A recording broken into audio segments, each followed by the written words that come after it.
ஓம் முருகா சரணம். அனைவருக்கும் வணக்கம். இன்றைக்கி நம்ம கிளாஸில் பார்க்க போகிறது ப்ரூச்சோ பின்.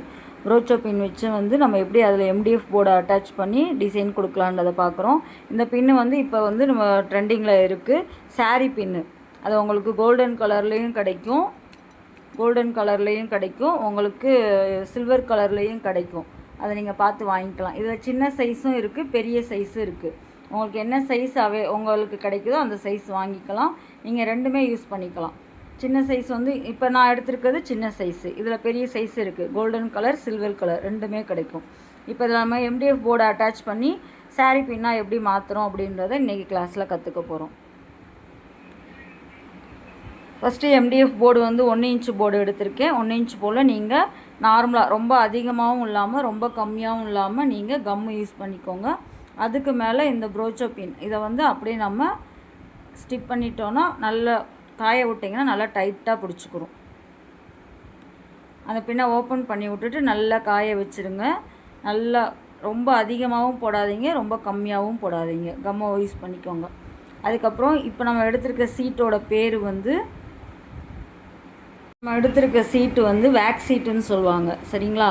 இது ஒயிட்லேயும் இருக்குது, இந்த கலர் காப்பி கலர்லேயும் இருக்குது. இதை நம்ம அந்த இதுக்கு ஏற்ற மாதிரி ரவுண்டாக கட் பண்ணி, ஏன்னா அந்த கம்பி தெரியாததுக்காண்டி இது நம்ம வேணும்னா நீங்கள் யூஸ் பண்ணிக்கலாம், இல்லை வேணாம் அப்படியே இருக்கட்டும் சாரீ பின் மாதிரி தானே வைக்க போகிறோம் அப்படின்னாலும் நீங்கள் பண்ணிக்கலாம்.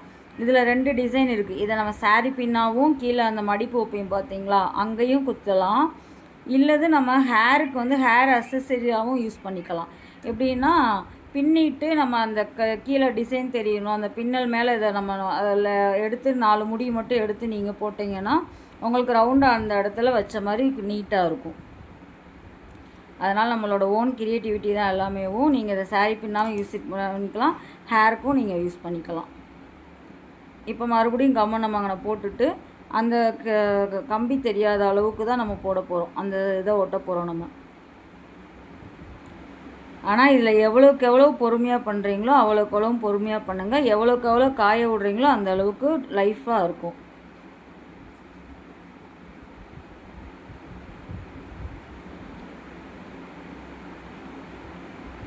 அப்படியே முன்னாடி திருப்பி நம்ம இப்போ ஸ்டோன் ஒர்க்கு ஸ்டார்ட் பண்ண போகிறோம். அவ்வளோதான். இதில் ஸ்டோன் ஒர்க்கில் நம்ம எப்பயும் போல் நீங்கள் பேண்டுக்கு எப்படி பண்ணீங்களோ அதே மாதிரி தான். சரிங்களா? கம் போட்டுட்டு உங்கள் டிசைனுக்கு உங்களுக்கு என்ன விருப்பமோ, உங்கள் சாரீ என்ன கலரோ அந்த கலருக்கு மேட்சாக நீங்கள் என்ன ஸ்டோன் வேணாலும் யூஸ் பண்ணிக்கலாம்.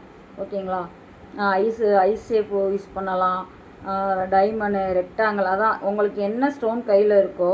இல்லை இதுலேயே நிறைய நம்ம கிளாஸில் அம்மாவங்க எல்லாருமேவும் சொல்கிறது தான். அதாவது இப்படின்னு சொல்லிட்டாலே போதும், அதை விட நிறைய அதிகமான க்ரியேட்டிவிட்டியில் தான் எல்லா கிளாஸையும் பண்ணுறீங்க. அதனால் உங்களோட ஓன் க்ரியேட்டிவிட்டியில் நீங்கள் என்ன டிசைன் வேணாலும் போட்டுக்கலாம்.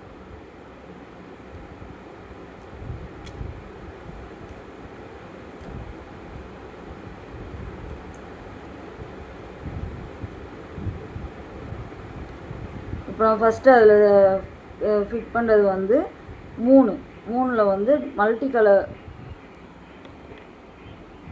ஸ்கை ப்ளூ கலர், சாரி மாற்றி சொல்லிட்டேன், ஸ்கை ப்ளூ கலரில் நம்ம 3 எடுத்து கிளாஸி ஃபினிஷிங் கலர் கொடுத்துட்ருக்கோம். ஓகேங்களா? உங்கள் ஸ்டோன் ஒட்டுறதெல்லாம் திரும்பவும் வீடியோவில் காட்டணும்னு கூட இல்லை, ஏன்னா உங்களோட விருப்பம் தான். எப்படி ஒட்டணும்னு மட்டும் சொல்லிட்டோம், நம்மளோட ஓன் க்ரியேட்டிவிட்டின்னு சொல்லிட்டோம். அதனால் நீங்கள் எப்படி என்ன மாடல் வேணுமோ அந்த நீங்கள் ஞாபகப்படுத்தி வச்சுக்கிட்டு அதுக்கேற்ற மாதிரி நீங்கள் பண்ணலாம். இப்போ நம்ம ஒரு லேயர் கம்ப்ளீட் பண்ணியாச்சு. அடுத்த லேயர் ஸ்கை ப்ளூ கலரில் கிளாஸி ஃபினிஷிங்கில் 3 ஸ்டோனை நம்ம வெளியே ஒட்டியிருக்கோம்.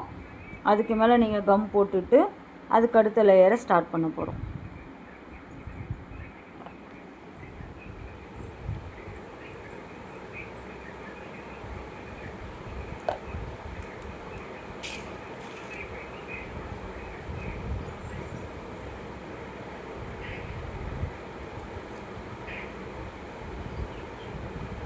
அடுத்த லேயருக்கு நம்ம யூஸ் பண்ணுறதும் கிளாஸி ஃபினிஷிங்கில் அதே 3 ஷேப்ஸ் தான்.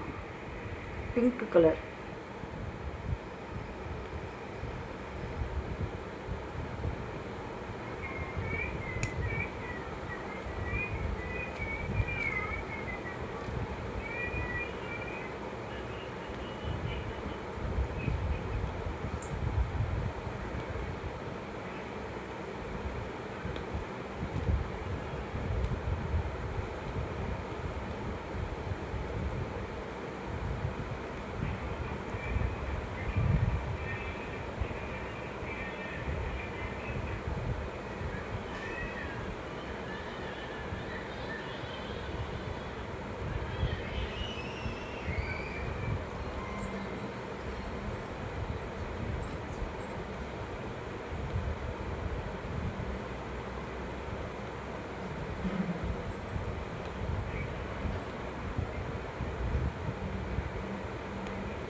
நீங்கள் பெனில் வந்து கல்லை எடுத்து வச்சதுக்கப்புறம் கொஞ்சம் கையில் வச்சு நல்லா ப்ரெஸ் பண்ணி விட்ருங்க. ப்ரெஸ் பண்ணால் தான் கரெக்டாக நிற்கும். பெனில் வந்து லேசாக வச்சுட்டு நீங்கள் கையை வச்சு நல்லா ப்ரெஸ் பண்ணிட்டீங்கன்னா எப்போயுமே உங்களுக்கு கீழே விழுகாது. இப்போ நம்ம அடுத்த லேயராக வந்து கம் வச்சுட்டு கிளிப் ஸ்டோனில் வந்து நடுவில் வைக்க போகிறோம். அதில் உங்களுக்கு என்ன கலர் கிடைக்குதோ அந்த கலர் நீங்கள் வச்சுக்கலாம். இதை நம்ம இன்விசிபிள் செயினுக்கும் யூஸ் பண்ணுவோம். இந்த மாதிரி ஸ்டோனு அதுக்குண்டானது இப்படி எடுத்து நடுவில் வச்சிங்கன்னா உங்களுக்கு இன்னும் பார்க்க நல்லா கிராண்டாக தெரியும். இதை அப்படியே நீங்கள் சாரீ பின்னாகவும் யூஸ் பண்ணிக்கலாம், ஹேர் அசசரிஸாகவும் நீங்கள் யூஸ் பண்ணிக்கலாம். இது என்னோட இதில் நான் செஞ்சுருக்கேன். உங்களுக்கு என்ன ஸ்டோன்ஸ் உங்கள் கையில் இருக்கோ, என்ன மாடல் செய்யணும்னு தோணுதோ அதுக்கேற்ற மாதிரி நீங்கள் ப்ராக்டிஸ் எடுங்க. பொறுமையாக பண்ணுங்கள், ஒன்றும் அவசரம் இல்லை. கம் வச்சு காய வச்சதுக்கப்புறம் கூட நீங்கள் ஒவ்வொரு லேயராக கூட பொறுமையாக பண்ணலாம், ஒன்றும் அவசரம் இல்லை. நீங்கள் அங்கே பின்னாடி இந்த ஒட்டின வேக்ஸ் சீட்டு ஒட்டணுன்னா ஒட்டிக்கலாம், இல்லை வேக்ஸ் சீட் கிடைக்கல வேணாம் இருக்கட்டும் அப்படின்னா நீங்கள் கம்மை மட்டும் வச்சு யூஸ் பண்ணிவிட்டு நீங்கள் ஓப்பன் பண்ணி க்ளோஸ் பண்ணி கொஞ்சம் சேஃப்டியாக மட்டும் பார்த்துக்கலாம். சாரியில் குத்தும் போதோ ஹேரில் நீங்கள் குத்தும் போதோ கொஞ்சம் சேஃப்டியாக மட்டும் பார்த்துக்கோங்க. ஃபுல்லாக ஃபினிஷ் பண்ணியாச்சு. காயிற வரையும் உங்களுக்கு அப்படி தான் இருக்கும். நீங்கள் காஞ்சதுக்கப்புறம் எடுத்து யூஸ் பண்ணிங்கன்னா நல்லாயிருக்கும். நடுவில் வச்சு கிளிப் ஸ்டோன்லாம் உங்களுக்கு என்ன மாடல் கிடைக்குதோ நீங்கள் என்ன வேணாலும் வச்சுக்கலாம், இல்லை இன்னொரு லேயர் நீங்கள் இந்த கல்லே வைக்கிறதுனாலும் வச்சுக்கலாம். எல்லாமே உங்களோட விருப்பம்தான். நன்றி.